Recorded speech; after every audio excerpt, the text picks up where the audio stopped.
আমি সত্যি চাই না বনলতা আমার জীবনে ফিরে আসুক। আচ্ছা, আমার তরফ থেকে ওর প্রতি যদি কোনো রোমান্টিক ইনক্লিনেশন থাকতো তাহলে কি হওয়া উচিত ছিল? একবার তোকে বুকের মধ্যে চেপে ধরতাম, কিন্তু সেদিন তো আমার কিছু মনে হলো না। তখন তোর মনটা হাজারটা প্রশ্নের জালে ধোঁয়াটে হয়েছিল, সেখানে ভালোবাসা তো কোনো সুযোগই পাইনি জায়গা করে নেওয়ার। না না ঠাম্মি, আজ অব্দি আমার একটুও মনে হয়নি যে আমি ওর কাছে যাই, ওর সঙ্গে কথা বলি। এটা অনেস্টলি কথা বলবো, বিয়ের দিন আমার সত্যি বনলতাকে ভালো লেগেছিল। বিয়ের আগে ওর সঙ্গে দেখা করবার ইচ্ছে করতো, একটা সত্যি অ্যাট্রাকশন ছিল।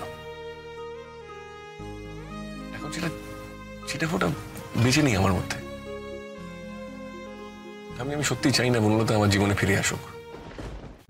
আজই ডাউনলোড করুন আর এনজয় করুন আপনার পছন্দের শো।